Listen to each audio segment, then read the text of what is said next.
Welcome to today's presentation, Funding Opportunities for Minority Serving Institutions.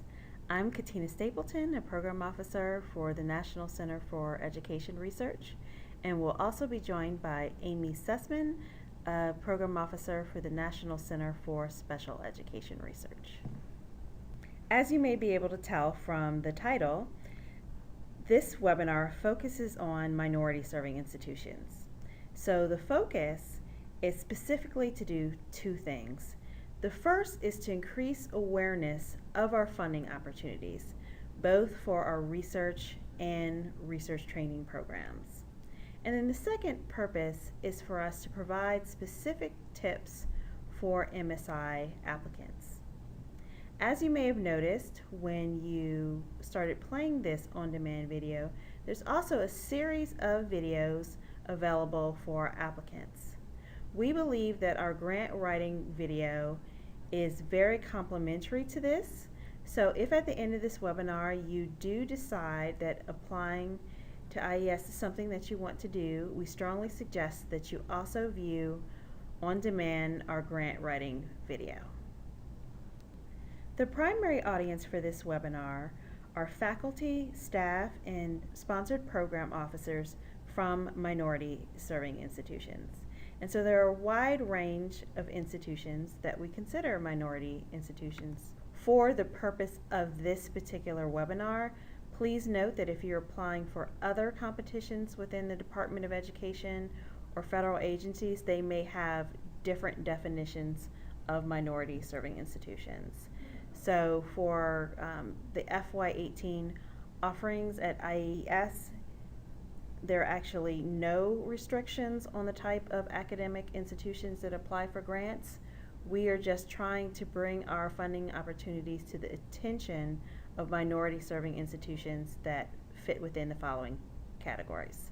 So Alaska Native serving institutions, American Indian tribally controlled colleges and universities, ANAPESIs, Hispanic serving institutions or HSIs, historically black colleges and universities, Native American serving non-tribal institutions, Native Hawaiian serving institutions, predominantly black institutions or PBIs, and not on this list, but occasionally you'll just see a generic minority serving institution or minority serving designation.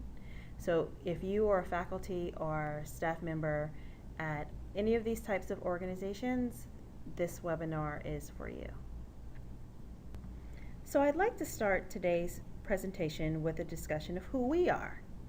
As I stated in the beginning, this presentation is on the behalf of the Institute of Education Sciences, which is a division of the U.S. Department of Education. So ED's larger mission is to promote student achievement and preparation for global competitiveness by fostering educational excellence and ensuring equal access. IES is the independent research arm of the U.S. Department of Education.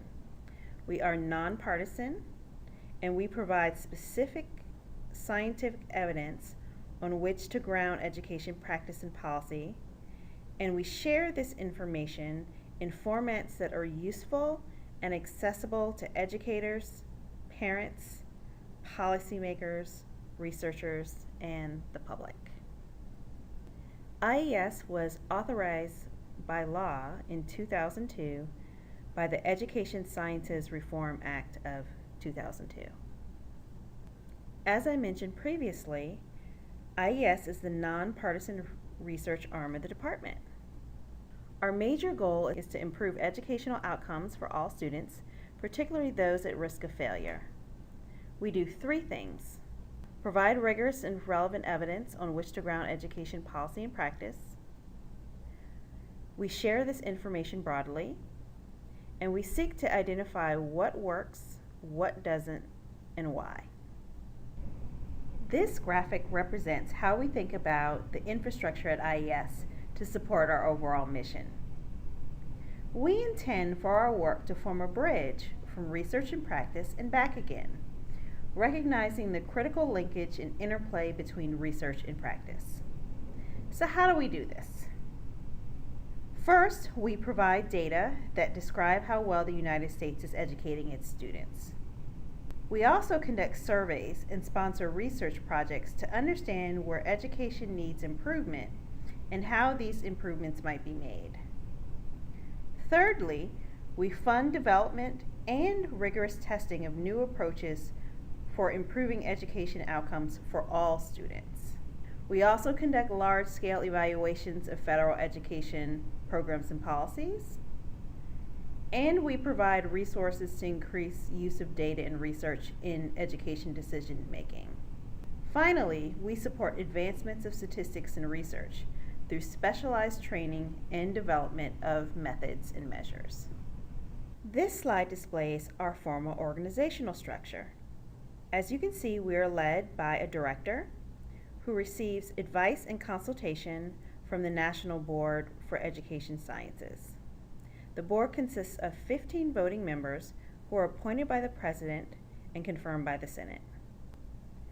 Our Standards and Review Office, seen to the left of the Office of the Director, oversees the scientific review processes for IES grant applications and IES reports. We also have 4 centers. The National Center for Education Evaluation and Regional Assistance conducts unbiased, large-scale evaluations of education programs supported by federal funds, provides technical assistance, and supports the development and use of research and evaluation throughout the United States. The National Center for Education Statistics is the primary federal entity for collecting and analyzing data related to education. Our 2 centers that award grants are highlighted in blue. The National Center for Education Research, commonly referred to as NCER, and the National Center for Special Education Research, commonly referred to as NCSER. One important thing to note is that the research centers are separate from our Standards and Review Office, meaning that staff in the research centers are not involved in the peer review process. So this allows us as program officers to work closely with you on your applications. We will discuss this more later on in this presentation. One of IES's critical features is that we're independent and nonpartisan by law. Our awards are driven primarily by scientific merit as determined by peer review. And again, program officers are available as a resource to you as applicants throughout the process, from idea generation through application preparation, and we're also available for consultation during the revise and submit process. I like to think of it this way. If you have a question, don't keep it to yourself. You can contact an IES program officer at any time during the application process for assistance. From simple questions about, is this a good idea, to how do I respond to reviewer feedback, to advice on anything that is in your application, from significance to your resources and dissemination plan. Program officers primarily prefer to be contacted by email, so please seek out the program officer related to your topic of interest if you have any questions. There are 2 research centers, or grant-making centers, in IES. I think of them as sister centers. They are similar both in structure and purpose, which is to fund research that helps improve student outcomes. The major difference is in population. NCER focuses on students from early childhood to adults, while NCSER focuses on children with or at risk for disabilities from birth through the end of high school. Both NCER and NCSER have core research grant programs that share the following objectives: develop or identify education interventions, those are practices, programs, policies, and approaches, that enhance academic achievement and can be widely deployed. Identify what does not work and thereby encourage innovation and further research, and understand the processes that underlie the effectiveness of education interventions and the variation in their effectiveness. All of our research must address student education outcomes, though this covers a wide range of outcomes in addition to traditional academic outcomes. This ultimate focus on student outcomes even applies to research on improving educational systems, such as school busing or tiered systems of support, or adults, such as teachers or other adults. Now that you know a little bit about IES and our 2 research centers, you're probably asking yourself, am I in the right place? Should I consider applying for funding from IES to conduct education research? The answer is yes if the following are true. You are interested in working in authentic educational settings. You are interested in improving student education outcomes. You are committed to sharing your research findings with education practitioners. Now let's talk a little bit about our funding structure and what differentiates IES from other funding programs at the U.S. Department of Education. Grants cover research, not programs or program support. We don't have official priorities or competitive preferences that result in extra points. Reviews are based on the quality of research. And reviewers have flexibility to assign points based on overall scientific merit, not a specific rubric. IES is unique because it supports rigorous research at all stages of a project, including basic research to discover relationships relevant to education outcomes, iterative research to inform research and development, pilot studies, and larger studies to determine efficacy. Some of you may be familiar with applying for funding from other federal agencies. Here is a brief summary of the differences between our grant programs. As you can see, one of the key differences is the ability of IES program officers to give you detailed technical assistance. Because we are not part of the review process, program officers can provide feedback on everything from ideas to full drafts of proposals. Here is a graph of IES applications reviewed and funded. As you can see, IES grant programs are very competitive. At this point in the presentation, you're probably asking yourself, does IES have funding opportunities for MSIs? The answer is yes, but there's a caveat. For FY18, we do not have any targeted funding opportunities for MSIs. We have previously. In FY16 and 17, we had a competition called Pathways to the Education Sciences Research Training Program. Information about the new awards and the FY16 awards are available on our website. So what does that mean for MSI applicants? We absolutely still encourage you to apply, but we just want you to know that there are no targeted funding opportunities for MSIs this year in IES. Rather, we encourage MSIs to apply for grants in our other programs. So our education research programs from the National Center for Education Research, as well as our special education research programs from the National Center for Special Education Research, or NCSR. NCSR also has training grant programs this year that you would be eligible to apply for. In either case, whether you decide to apply to NCER or NCSR, we encourage you to take advantage of a unique feature here at IES, which is our ability for program officers to give technical assistance. Once you identify which research or training grant program you'd like to apply for, you should contact the program officer whose name is associated with that program. Now we'd like to change gears. One of the things that we are trying to get across in this presentation is the idea that grant applications do not come fully formed out of thin air. The actual process for successfully applying to and receiving a grant from IES is a long-term endeavor. It might take you a few weeks to several months to figure out what it is that you would like to do, identify the opportunity, write your application, and submit it to IES. Once you have submitted your application, the entire application process might take 8 to 9 months from the time you press submit until you're notified. So again, this is a long-term process, and we would like you to think of it in that context. Your application starts at the beginning. The beginning for me is again the realization that completing the successful grant application starts well before you press the submission button. It really starts as you think about how you want to build your program of education research. That is, what is it that you're interested in learning more about? Understanding that really is the first step. Once you have a general idea of your area of interest, so whether that be reading or writing or math or science or policy, then you should start looking to see where funding is available. Now, for the next couple of slides, I've really broken this up because we have two audiences for this presentation.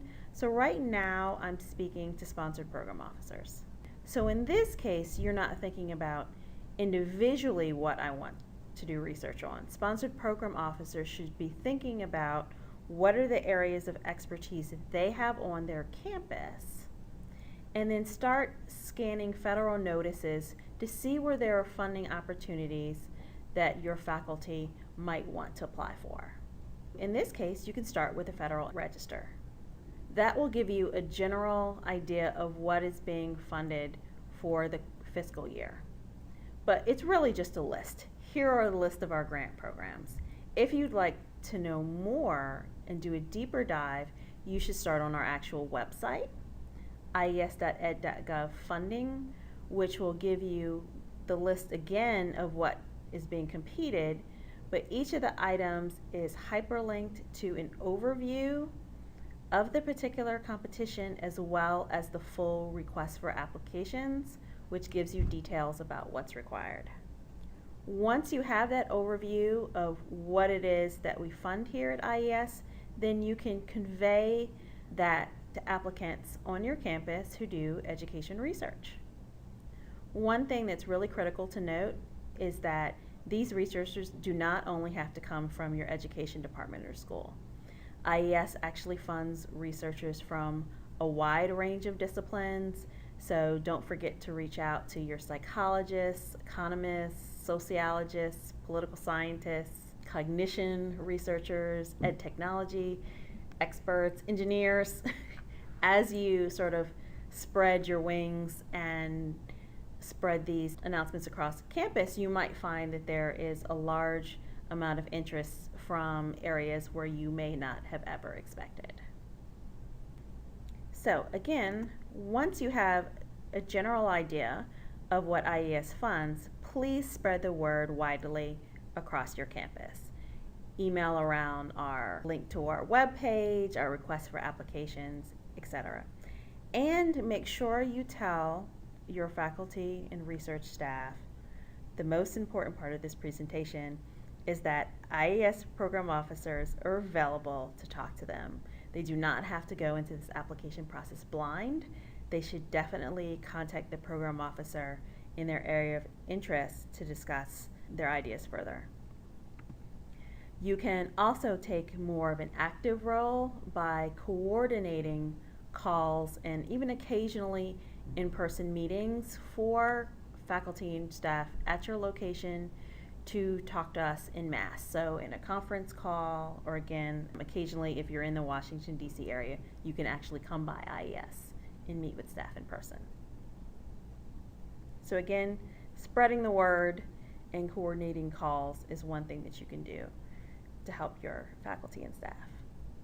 Another thing that we think really should be developed at the institutional level that would support applications from your university is if you strengthen research partnerships.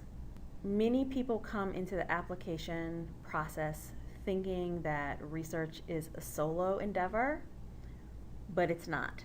Many of our most successful applicants come from research teams. So this can be research teams that are on your campus. They could be within individual departments, across disciplines, but they do not have to be limited to your campus borders. You might find it very beneficial to partner with other research organizations, whether that's partnering with another university in your regional area, or another university that shares your research institution, or being part of some sort of a research consortia or research network that's place-based or based around an idea. Many of our researchers, especially in our partnership competitions, partner with LEAs, SEAs, and regional labs. So these are things that you can develop to strengthen the teams that are applying for your applications. Many of you don't have to develop anything new. These research partnerships are already in place. And so maybe the step here is making sure that the researchers on your campus are fully aware of all of the partnerships that exist and are available to them when applying for applications for funding from IES. So now I want to shift the focus from what sponsored program offices can do to what researchers can do to become more aware of funding opportunities at IES. So you should first sign up for the IES newsflash.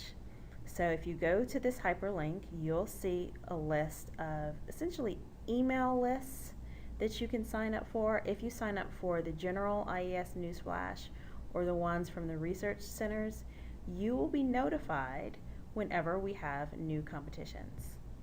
You'll also get notices about many other things that happen at IES, but for the purpose of this presentation, the most important thing is that you won't have to keep going back to our website every day to figure out if a new competition is there. You'll simply receive a message in your inbox.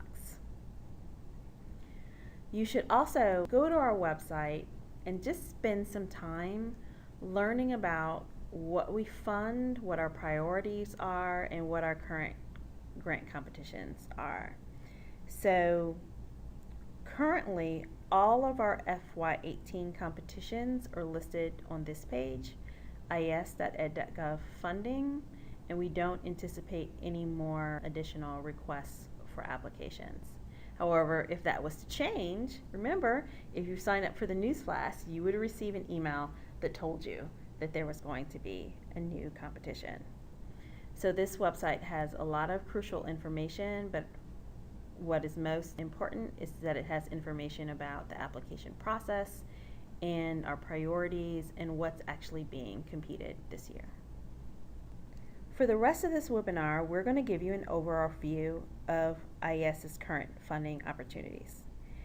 It is very similar in content to our general overview webinar, so it's not necessary for you to view both. But before we go on with the webinar, I wanted to pause and highlight some of the assumptions that we made as we put this presentation together. So first, we assume that you as researchers probably have some similar goals with overlapping and divergent interests. And that also you have varying levels of expertise with grant writing. So what do we think you have in common?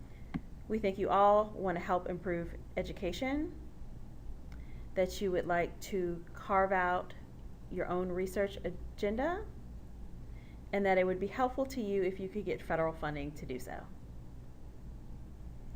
We assume that on this webinar listening, there's going to be people with a wide range of expertise in topic areas.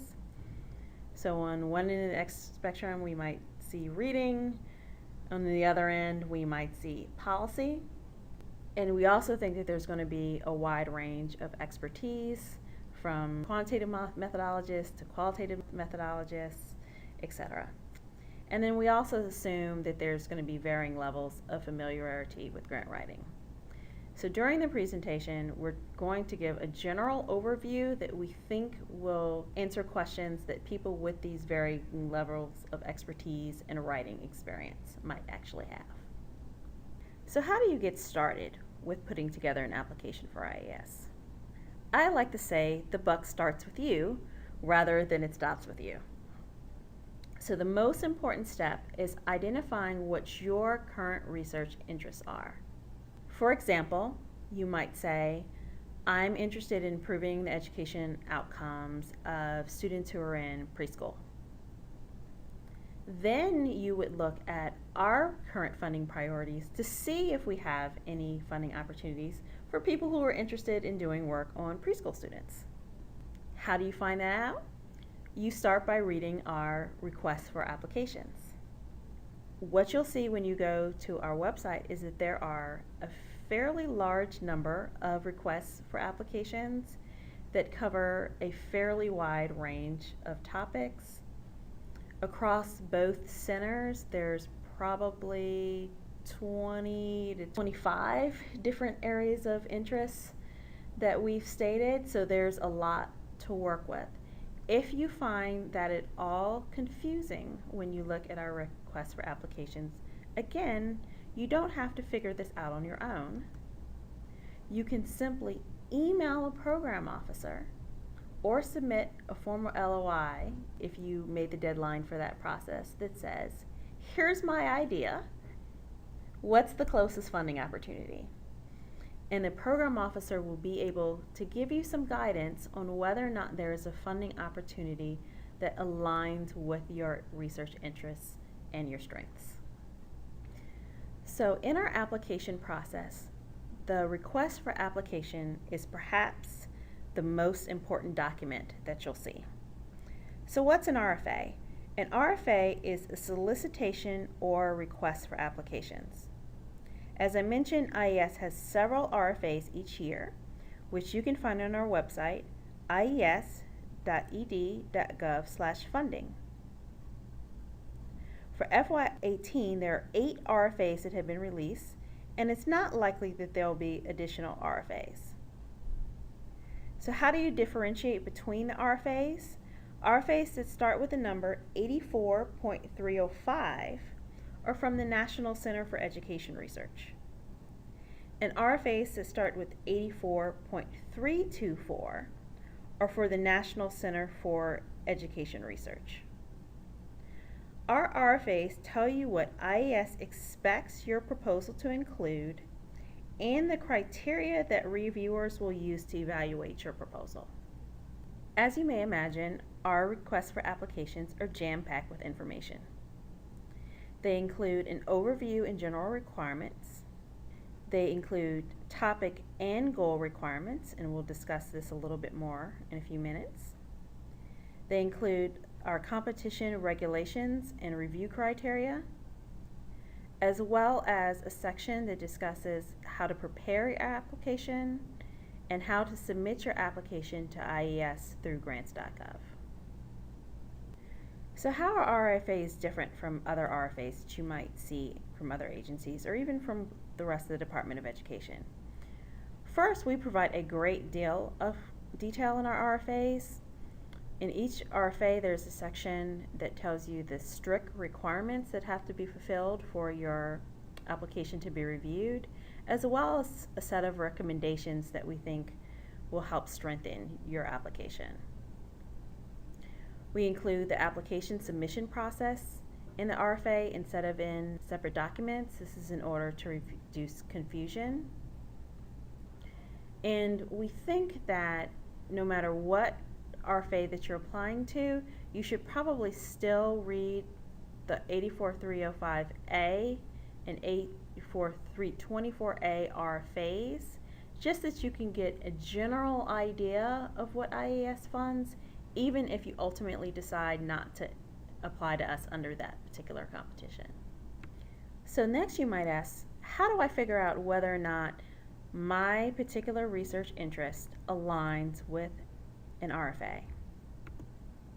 Again, the buck starts with you. First, you want to ask, what's the education problem that you want to solve or want to answer? That aligns with our topic requirements.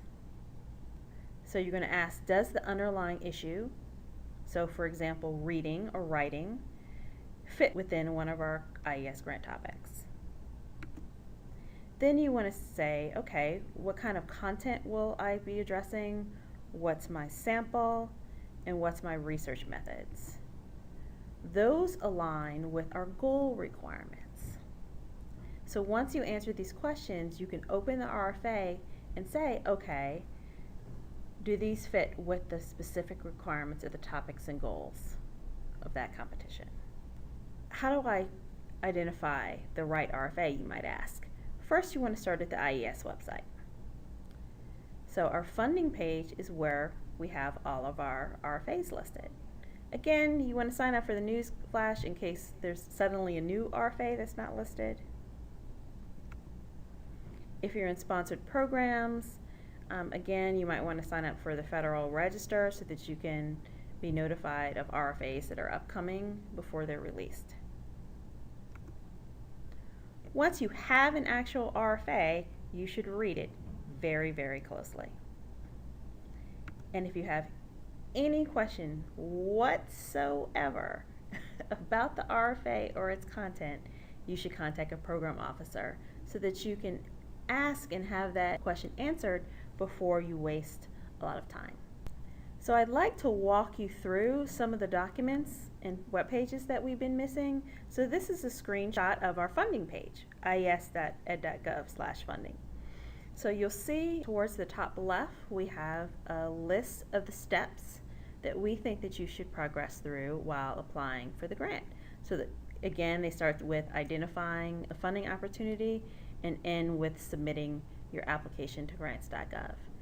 To the right, you'll see a full list of our requests for applications. When you click on the hyperlinks, it will give you the details of that particular request as well as the full request for applications. In the center, you'll see our links to our webinars. You're watching one now, so we know that you know where that link is. And then you'll see a section where it discusses our standards and review process. And so there you could learn more about our scientific peer review process and about our peer reviewers. We have a lot of resources available on our website. This is a screenshot of our drop-down menu that you get from the top, and as you can see under News and Events, we have a category called Newsflash. So you would click on that in order to subscribe, or you could just type in directly ies.ed.gov/newsflash, and it will bring you to that page. This screenshot shows you what the news flashes look like. If you click on any one of the little arrows in the list, you'll see that it expands, and there are multiple news flashes underneath those categories. But again, to get funding information, you can sign up for the general IES newsflash or the newsflash for NCER or NICSR. I actually suggest signing up for the general one because I believe you'll get the most information and there'll be a lesser possibility that you'll miss something that's important. If you're on the funding page and you go to the menu, you'll see a drop down, and there's a screenshot of that in front of you. You'll see to the left that there's a little tab that says funding opportunities. If you click on the link for funding opportunities, it will just take you back to the funding opportunities page. There's also a link in the drop down for research funding webinars, and that's the page that will give you the full list of webinars like this one that you can view to learn more about the application process and the grant writing process, etc. What's new for this drop down is the link to search funded research grants and contracts. So if you're interested in learning about grants that were funded last year or years previously, you can click on that link and you can search by certain terms like reading or writing, or you could search by competition or a topic to learn more about what was funded. It's a great resource. So at this point, I'm going to assume that you can find our funding page. It's ies.ed.gov funding. You're there. So the first thing that you're going to do is locate the requests for applications you think apply to you. Then you're going to go through the RFA and review the topics and the methodological requirements. And then if you're like, this seems like it might be something that relates to my work, I wonder what they funded in this area in the past, then you can follow the links to our website for our projects. And you could, for example, using early childhood, you could see what we funded in that area, both in general education and special education. And you'll notice that for a number of our programs, they are parallel, so that there is both a NCER and NICSR version of the topic. So reading and writing, math, science, social behavioral, early childhood, policy, technology. They might have slightly different names, but there is generally an opportunity for them in both centers. What are the current fiscal year 2018 funding opportunities? Our two primary grant programs cover the Education Research Grants for NCER and Special Education Research Grants for NICSR. In these two competitions, you must apply to a specific topic and a specific goal. Here is a list of topics from which to choose for the Education and Special Education Research Grants competitions. As you can see, some of them are closely aligned, but with the difference in the population described earlier. But there are a few topics unique to each center. This is the second year that NCER has competed special topics intended to encourage research in understudied areas. You can find information about the new awards on the IES website. The Institute uses a goal structure to encourage focused research along a continuum of research, development, and evaluation activities necessary for building a scientific research enterprise. For all applications, in addition to identifying one research topic, you must also identify one research goal. The 5 research goals, which are the same across the research centers, are Goal 1, Exploration, Goal 2, Development and Innovation, Goal 3, Efficacy and Replication, Goal 4, Effectiveness, and Goal 5, Measurement. I will discuss each one on the next few slides.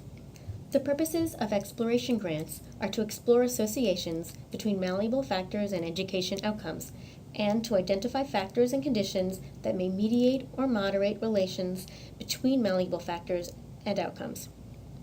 Possible methodological approaches to exploration research include analyzing secondary data, collecting primary data, completing a meta-analysis, or a combination of above. For example, NCER just funded a new exploratory project called Identifying Effective Instructional Practices and Contexts for Spanish-Speaking English Learners in Florida's Universal Preschool Program.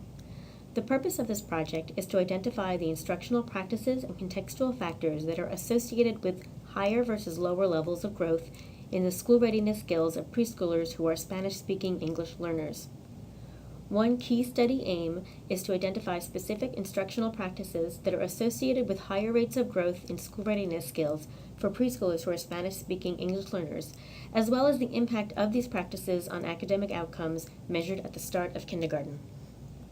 The purposes of the development and innovation goal are to develop an innovative intervention, such as a curriculum, instructional approach, program, or policy, or improve existing education interventions, and to collect data on its feasibility, usability, and fidelity of implementation in actual education settings, and to collect pilot data on the promise of the intervention's impact.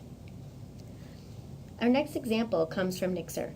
Last year, we funded a project to develop fraction sense intervention for middle school students with or at risk for mathematics difficulties.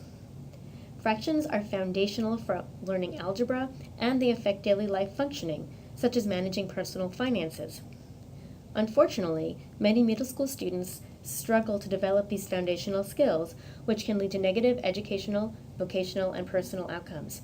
This project addresses this need by developing and testing the promise of an intervention to improve fraction learning for 6th grade students with or at risk for mathematics difficulties.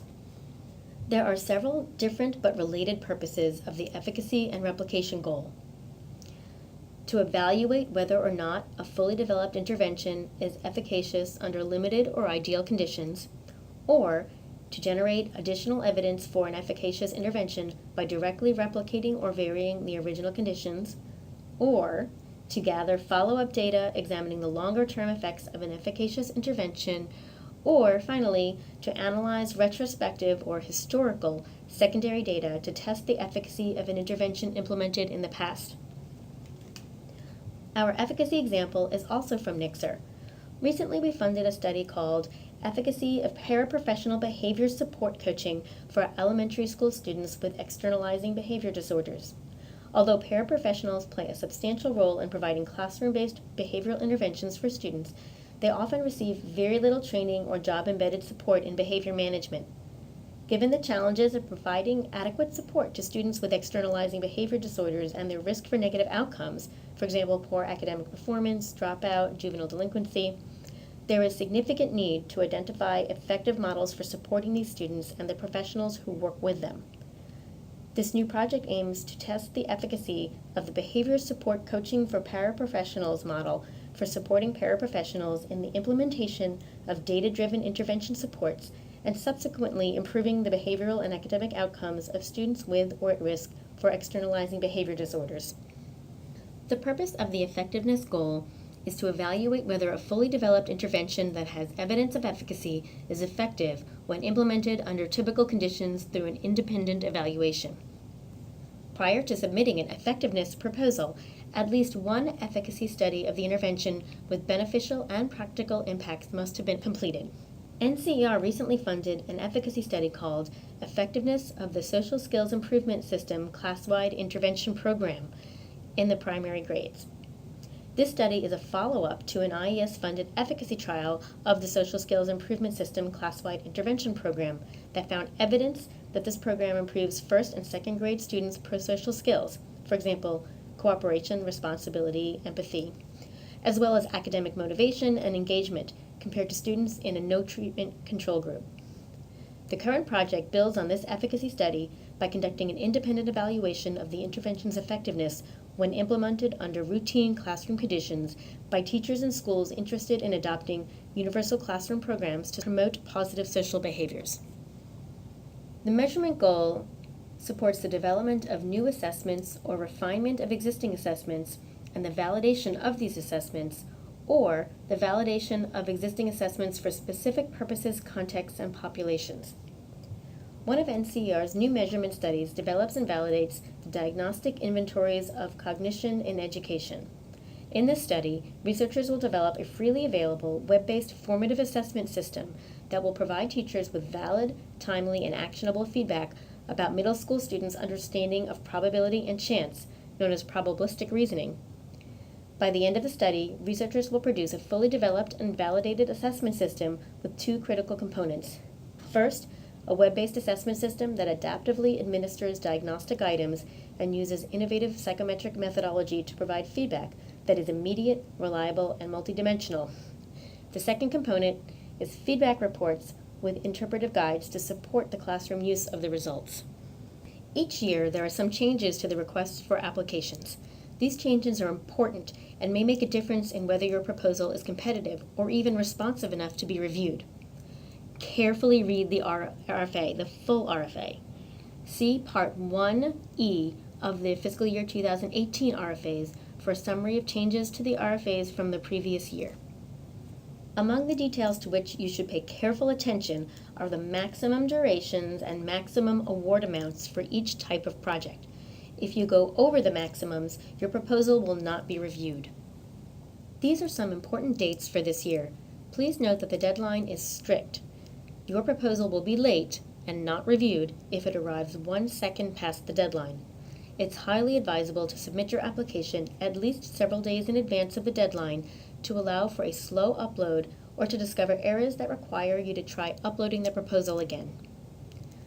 The letter of intent is not required, but strongly encouraged. The due date for this year's competition has passed, but you are still encouraged to email a letter to the program officer for your topic area. The program officer can provide helpful feedback based on this letter.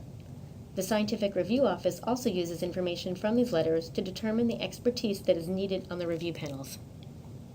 This year, NCER will not be competing its training program. However, NCER has 3 training programs. The training programs aim to prepare individuals to conduct rigorous and relevant special education and early intervention research that advances knowledge within the field and addresses issues important to education policymakers and practitioners. In fiscal year 2018, grants will be made under 3 topics. The Postdoctoral Research Training in Special Education and Early Intervention program funds programs at doctoral granting institutions to further prepare researchers who have obtained their doctorate to become researchers capable of conducting high-quality, independent special education or early intervention research that advances knowledge within the field and addresses issues important to education leaders and practitioners. The Early Career Development and Mentoring Program provides support for an integrated research and career development plan for investigators in the early stages of their academic careers who have established an interest in special education research. The ultimate aim of this program is to help launch independent research careers focused on infants, toddlers, children, and youth with or at risk for disabilities. The award will provide support for research, including salary for protected time to conduct research, and career development that includes training under the guidance of an experienced mentor or mentors. The methods training using sequential, multiple assignment, randomized trial, or SMART, designs for adaptive interventions in education program provides support for the training of education researchers in methodology and data analysis skills related to using SMART designs as part of a rigorous and relevant research on adaptive interventions focused on children with or at risk for disabilities. This slide shows the important maximum durations and award amounts for each topic under NICSR's research training programs in special education. This slide shows the important dates. Note that they are the same as for the primary education and special education research grants programs. The next request for application we'd like to discuss is for the National Research and Development Centers program. That's 84305C, which means it's a competition that's funded through the National Center for Education Research. So, under the Education Science Reform Act of 2002, the Institute supports National Research and Development Centers, or R&D centers, that are intended to contribute significantly to the solution of education problems in the U.S. by engaging in research, development, evaluation, and national leadership activities aimed at improving the education system and ultimately student achievement. Each of the R&D centers conducts a focused program of research in its topic area. In addition, each center conducts supplemental research within its broad topic area and provides national leadership in advancing evidence-based policy and practice within its topic area. More information on existing centers is available on the IES website. So this year, what are we funding? Competitions for our centers occur on an irregular basis, meaning that we don't always have national R&D center competitions. For FY18, the Institute is competing 4 new R&D centers through the 84.305C RFA. So they include the Improving Education Outcomes for Disadvantaged Students and Choice School Center. That center will examine how states and school districts can implement school choice programs and policies in ways that improve education outcomes for disadvantaged students. The Improving Rural Education Center will examine how to build the capacity of rural schools to use high-quality scientific research to improve student education outcomes. The new Writing in Secondary School Center will conduct research on how students develop writing skills across secondary school and how best to support or measure writing skills in this population. And finally, the Exploring Science Teaching in Elementary School Classroom Center will examine specific observable teaching actions during science instruction and explore the relationship between these teaching actions and student science learning in early elementary school classrooms. Each of the R&D centers has different award parameters, both different from our other competitions and in some cases from each other. So as you can see, each of these 4 centers has the same maximum duration of years, which is 5 years, but they have different maximum awards. So the Choice Center and the Rural Education Centers have a $10 million maximum award, and the Writing in Secondary Schools and Elementary Science Teaching Centers have $5 million caps. And those maximum awards include both direct and indirect costs. In front of you are the important dates and deadlines for the R&D centers. So as you can see, the applications are due on September the 21st at 4:30 p.m. The applications packages were posted to grants.gov on July 13th, and we had a deadline for letters of intent. If you are viewing this webinar after that date, you can simply send an email to the designated program officer with the content of your letter of intent, and they will get back to you with feedback. Start dates for the centers are July 1st to September 1st, 2018. So our next distinct RFA is called Partnership and Collaborations Focused on Problems of Policy and Practice. This RFA has two topics. The first one is the researcher-practitioner partnerships in education research. And under this program, researchers and their partners carry out initial research on an education issue or problem of high priority for an education agency that they believe has important implications for student outcomes. An example of a currently funded RPP is one that we have that investigates math and science outcomes for English learners. So in this case, the collaborators are trying to generate policy recommendations for improving equitable EL participation in math and science during middle and high school, as well as recommendations for improving high school graduates and access to post-secondary education for EL students. And so the partnership formalizes a relationship between researchers and practitioners at a research university and Seattle Public Schools. The second type of competition, or rather topic within this RFA, is evaluation of state and local education programs and policies. Under this particular topic, researchers and their partners evaluate fully developed programs and policies implemented by education agencies to determine if they produce a beneficial impact on student education outcomes. An example of that is a new state and local evaluation of school readiness in New York. So this project represents a partnership between a university in New York and the city's Department of Education. And it examines New York's pre-K for all program, which makes high quality public kindergarten available to all 4-year-olds in the city. What's common to both of these programs is that the research activities must be carried out by a partnership that's composed of both a research institution and a state and local education agency. And so that's the minimum requirement. You can have additional partners, including other research organizations, nonprofits, etc., but you must have the LEA or SEA and a researcher team. As you can see, the two topics have different parameters, both different maximum durations and maximum award amounts, which again, like all of our competitions, include direct and indirect costs.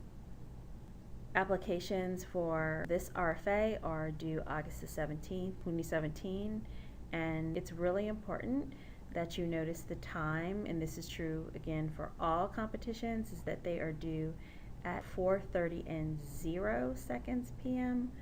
Washington, D.C. time, and that is determined by the grants.gov clock and not the clock on your computer. That's really important. So if you start submitting at 4:25 and it doesn't upload completely to grants.gov, your application would be considered late and it would not be accepted by IES. The application packages were posted on June 22nd, and again, if you are viewing this after the LOI deadline, you can submit your letter of intent directly to the program officer by email. Start dates for this competition are July 1st through September 1st, 2018. Another regular competition that the centers have been competing is the low-cost, short-duration evaluation of education and special education interventions. As you can see, the focus in terms of populations differ in the same way that the primary education and special education research programs differed. These are 2-year studies to evaluate a program or policy important to a state or local education agency. Evaluations will rely on administrative data or other sources of secondary data for measures of student outcomes. Evaluations will use RCTs, randomized control trials, or RDDs, regression discontinuity designs, to determine the impact of interventions on student education outcomes. This slide shows you the maximum duration, 2 years, and the maximum award amount, $250,000. The funds must be used solely for evaluation purposes, and they must not be used to support implementation of the intervention. Those costs are to be covered by the state or local agency.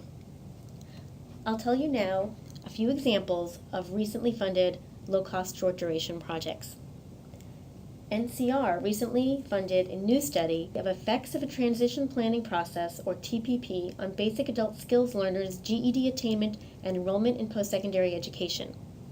In this project, researchers will evaluate the impacts of the TPP program through a randomized control trial in which students enrolled in adult basic skills programs at community colleges will be randomly assigned to receive either the support of the adult basic skills program staff, the control group, or the same support of the staff plus additional support of TPP facilitators, the treatment group. Researchers will compare treatment and control student success in GED test taking, earning a GED credential, and enrollment in a post-secondary course. NICSR recently funded a low-cost evaluation, the Evaluation of Structured Methods in Language Education, or SMILE, a program combining literacy and language development for K-5 students with significant cognitive disabilities in New York City's District 75. The goal of this study is to examine the impact of a multisensory reading program, Structured Methods in Language Education, or SMILE, on students with significant cognitive disabilities who are not yet readers or are beginning readers. SMILE is designed to provide students with significant cognitive disabilities who struggle when beginning to read with the skills they need to access text and become more independent readers. Here are the important dates for these competitions: the application deadline and the letter of intent due date. Please note that this competition will be run twice this year, with an application deadline in August and in March. The networks competitions have been held in past years by NCER. This year is the first year that NICSR is holding a networks competition. The intention is to focus resources and attention on high-priority issues in special education and to create both a structure and process for researchers who are working on these issues to share ideas, build new knowledge, and strengthen their research and dissemination capacity. The topic of the current networks competition is Multi-Tiered Systems of Support, or MTSS, at the elementary school level.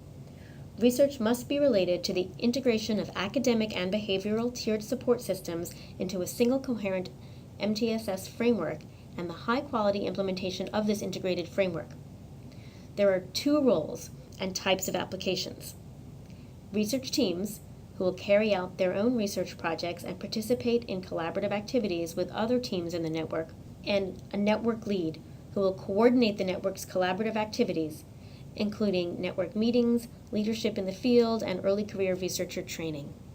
The MTSS network will support up to 4 research teams to conduct, at a minimum, research on key components of MTSS and the outcomes of students with or at risk for disability, and up to 1 network lead. The network projects will have a maximum duration of 5 years. The maximum award amount for research teams are $4 million, and the maximum award amount for the network lead is $1,500,000. Here are the important dates, including the application deadline and letter of intent due date. Once IES receives your application, the IES Standards and Review Office takes it from there. This office is responsible for compliance screening, which is for content requirements like the appendices, and responsiveness screening, which is for program requirements. These are the requirements explicitly listed in the RFA. Remember, requirements are the minimal required for an application. This is what is used in responsiveness screening. Recommendations are used by peer reviewers to check the quality of the application. So after the application is deemed responsive to the RFA, the IES Standards and Review Office assigns the application to reviewers with substantive and methodological expertise on your topic. These primary reviewers will assign preliminary scores to go through a triage process. The most competitive applications will go to full panel. At the panel meeting, the panelists will discuss each application, and each panelist will record their final scores. Funding decisions are based on panel scores and available resources, meaning IES funds. Here is the webpage where you can find the names of reviewers who serve on the panels.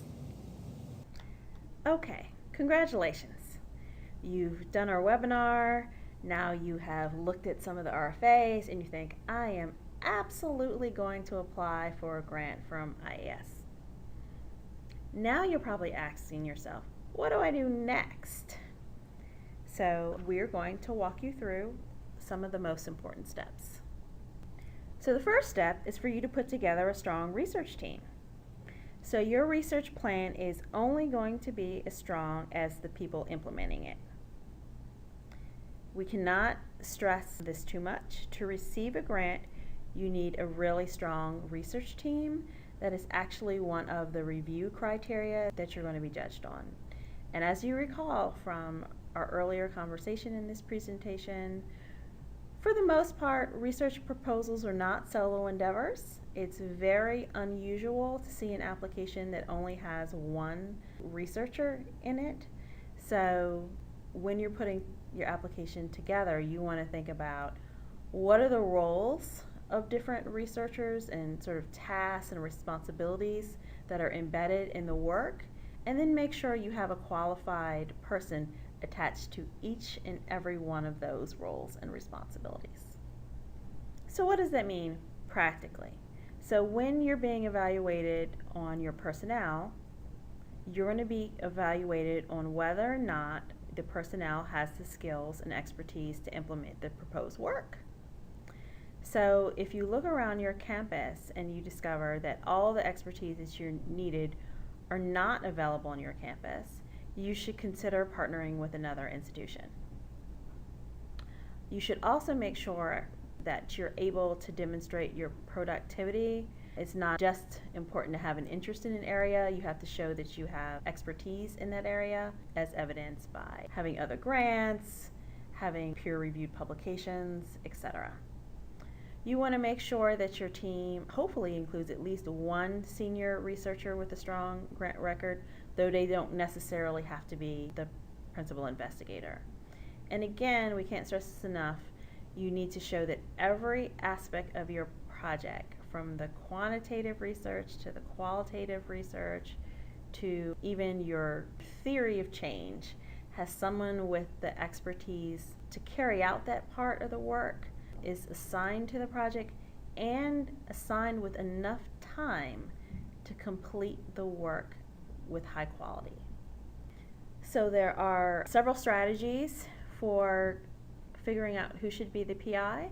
We have applications that come in with senior researchers as PIs, and we have applications that have junior researchers as PIs, and all sorts of combinations of co-PIs and co-Is.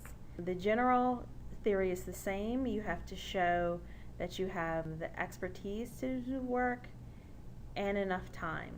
But we've tried to separate out some specific advice. So if the senior researcher is coming in as a PI, one thing reviewers are looking for is that they actually have adequate time on the project. You're not just phoning it in with 5% effort. If the senior researcher is going to be a PI, so the PI and not a co-I or just on the grant, then there has to be significant time that's assigned to the grant to show that they're committed to the project. The other thing is, just because your field may agree that you're awesome and you're the most senior researcher in this area, everyone who reads the application may not be familiar with your work. So you want to make sure that your credentials are clear as day in the application, not just in the CV that you attach to the back, but in the actual description of personnel. For junior researchers, you have a similar issue, but you have more to prove in terms of the fact that you have adequate expertise to do the work. So not just the scientific content, but that you also have the management skills to be over a grant of the size that you're asking for it. So you should make a case for how you can do that, and you might find that reviewers might be more comfortable with your application if you have senior personnel on the grant, so it's co-PIs, co-Is, contractors, advisory boards, etc. And also not listed on the side if you have an experienced project manager who is experienced in the actual managing of projects, so submitting payroll and things like that, the reviewers might be more comfortable You should also be thinking about how you will show that your institution has the capacity to handle a grant of this size that you're requesting funding for, or a grant to handle the particular type of research that you're planning to conduct. So what you don't want to do is the university boilerplate. So you'll see things that says, this is University X, and we have this really cool library with this number of books. That's not what the reviewers want to know. They want to know your resources to do this particular project.